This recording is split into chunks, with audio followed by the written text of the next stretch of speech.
Next channel box గురించి తెలుసుకుందాం. ఇక్కడ ఈ సైడు రైట్ సైడ్ కనపడేది ఇది ఛానల్ బాక్స్. ఈ ఛానల్ బాక్స్ మనం మనం యూపోర్ట్లో ఏదైతే ఆబ్జెక్ట్ ఉందో ఆ ఆబ్జెక్ట్ యొక్క ప్రాపర్టీస్ అన్నీ ఇక్కడ మనం ఛానల్ బాక్స్లో చూడవచ్చు. ఈ ఛానల్ బాక్స్ని మనం ఆన్ ఆఫ్ చేసుకోవచ్చు. క్లోజ్ చేశాను. మళ్ళీ పైన ఉన్న టూల్ బార్లో ఇక్కడ క్లిక్ చేయడం ద్వారా ఈ ఛానల్ బాక్స్ని మళ్ళీ ఆన్ చేయొచ్చు. ఇప్పుడు ఏదైతే మనం యూపోర్ట్లో ఆబ్జెక్ట్ పెట్టామో ఇక్కడ మన క్యూబ్ ఉంది. ఈ క్యూబ్ యొక్క వాల్యూస్ అంటే ట్రాన్స్లేట్ XYZ యాక్సిస్ ఎలా ఉన్నాయి, రొటేషన్ ఎలా ఉంది, స్కేల్ ఎలా ఉంది అనేది ఇక్కడ మనకి విజిబుల్ అవుతూ ఉంటాయి. ఉదాహరణకి మనం X వాల్యూని 5గా మారుస్తున్నాను.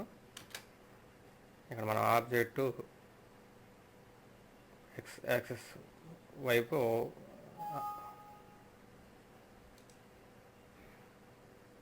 ఈ సైడు జరగడాన్ని మనం గమనించవచ్చు. అదేవిధంగా రొటేషన్ కూడా ఒక నేను 30 డిగ్రీస్గా మారుస్తున్నాను. ఆబ్జెక్ట్ రొటేషన్ అవుతుంది. మళ్ళీ 0 చేసేద్దాం. అలాగే Y యాక్సిస్ని 5గా మార్చడం ద్వారా ఆబ్జెక్ట్ ప్లేస్ని కూడా మనం మార్చుకోవచ్చు. ఇప్పుడు స్కేల్ చూద్దాం. స్కేల్ ఇక్కడ ఒకటి ఉంది. స్కేల్ Xని 10గా మారుస్తున్నాను. ఆబ్జెక్ట్ స్కేల్ మారటం అక్కడ గమనించవచ్చు. ఈ విధంగా ఈ ఆబ్జెక్ట్ యొక్క ప్రాపర్టీస్ని మనం ఈ ఛానల్ బాక్స్ ఉపయోగించి మార్చుకుంటూ ఉండవచ్చు. ఇవే కాకుండా ఈ ఆబ్జెక్ట్ యొక్క ఇక్కడ సబ్ డివిజన్లు ఉంటాయి. దీని యొక్క విడ్త్, హైట్, డెప్త్ ఈ వాల్యూస్ని కూడా ఇక్కడ మనం గమనించవచ్చు. అంతేకాకుండా ఈ డివిజన్ల గురించి తర్వాత పాఠాల్లో వివరంగా చెబుతాను.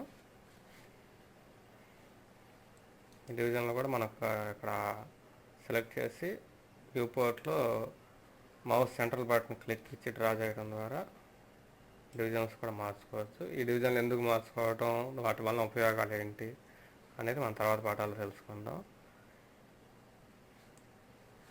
ఈ స్కేల్ని ఇప్పుడు మళ్ళా ఒకటిగా మారుస్తున్నాం. మనం యథాస్థితికి వచ్చేసాం. అలాగే డివిజన్లో ఇది క్యూబ్. ఈ ఛానల్ బాక్స్ కాకుండా ఈ ప్రాపర్టీస్ అదనపు ప్రాపర్టీస్ మనం యాట్రిబ్యూట్లో గమనించవచ్చు. ఇంకా ప్రాపర్టీస్ ఆబ్జెక్టు యానిమేషన్కి సంబంధించి కానీ, లేకపోతే మెటీరియల్కి సంబంధించి కానీ, ఇంకా అనేక ఆప్షన్లు మనకి యాట్రిబ్యూట్లో కనబడతాయి. ఈ యాట్రిబ్యూట్ ఆన్ చేసుకోవాలంటే ఈ పైన టూల్ బార్లో ఈ ఆప్షన్ మీద క్లిక్ చేయడం ద్వారా మనం యాట్రిబ్యూట్ ఆన్ చేసుకోవచ్చు. ఇవి కూడా ఛానల్ బాక్స్ లాగే ఉంటుంది కాదు, ఇంకా అదనంగా ఆప్షన్లు మనకి ఇక్కడ డిస్ప్లే అవుతాయి. ఈ క్యూబ్ ఇందాక మనకి ఛానల్ బాక్స్లో కూడా చూసాం. ఈ వాల్యూస్ అవే వాల్యూస్ ఉంటాయి.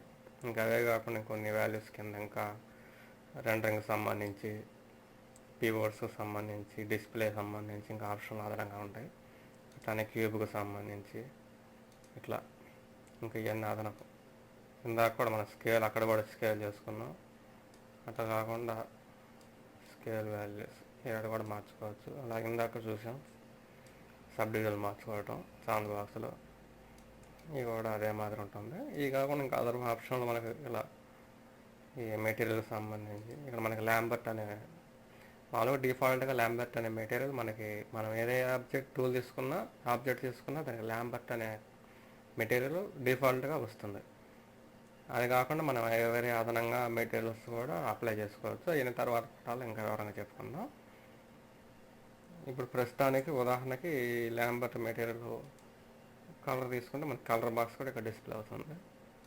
ఉదాహరణకి ఇక్కడ మనం ఇట్లా కలర్ కూడా చేంజ్ చేసుకోవచ్చు. ఇది వరకు శాంపిల్ మాత్రం. ఇంకా మనకి ఇంకా మెటీరియల్స్ పెట్టుకునే విధానం, రకరకాల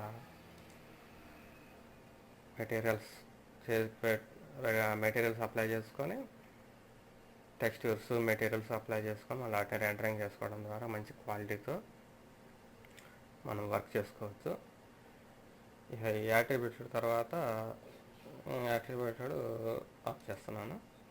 ఈ యాట్రిబ్యూటెడ్ తర్వాత మనం చెప్పుకోవాల్సింది రెండరింగ్ గురించి.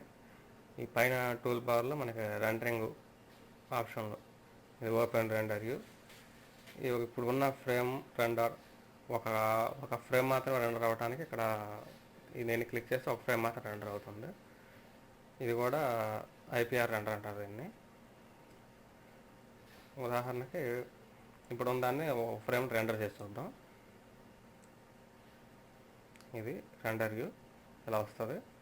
ఏదైనా మన వర్క్ పూర్తి అయిపోయిన తర్వాత ఫైనల్గా రెండర్ చేసుకుంటాం. రెండర్లో పూర్తి క్వాలిటీతో మనకు అవుట్పుట్తో మూవీగా తయారవుతుంది. ఇప్పుడు ఉదాహరణకి మీకు చెప్పాలంటే ఇప్పుడు నేను ఈ మధ్య తయారు చేసిన ఒక శాంపిల్ ఫైల్ని ఇక్కడ ఓపెన్ చేస్తాను. న్యూ సీన్ పెడుతున్నాను. ఈ మధ్య తయారు చేసి ఇది ఒక మోటార్ సైకిల్ శాంపిల్ ఫైల్.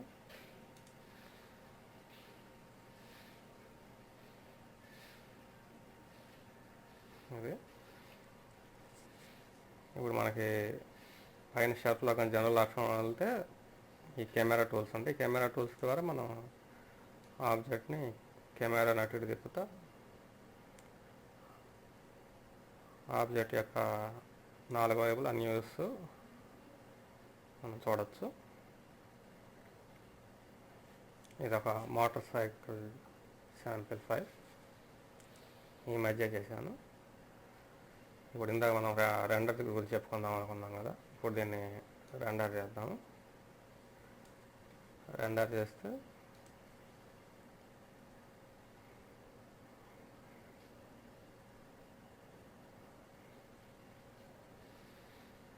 ఈ విధంగా డిస్ప్లే వస్తుంది. ఇది ఒక ఫ్రేమ్ డిస్ప్లే సైడ్ వెనక ఏమీ లేదు కాబట్టి బ్యాక్గ్రౌండ్ బ్లాక్గా వచ్చింది. అదే కాకుండా మనం బ్యాక్గ్రౌండ్ వేరే ఆబ్జెక్ట్స్ పెట్టుకోవడం కానీ లేదా బ్యాక్గ్రౌండ్ ఇమేజ్లను పెట్టుకొని వెనక మూవీస్ పెట్టుకొని కానీ పూర్తి రెండర్ చేసేటప్పుడు మనకి పూర్తి క్వాలిటీ ఇంకా క్వాలిటీ వస్తుంది. ఇంకా అందులో లైట్లు మార్చుకుంటాం, లైట్లు అరేంజ్ చేసుకోవటం ఇంకా చేయటం ద్వారా మనకి ఇంకా క్వాలిటీ ఇంకా పెరుగుతుంది. ప్రస్తుతానికి ఇది డిఫాల్ట్గా ఉంది.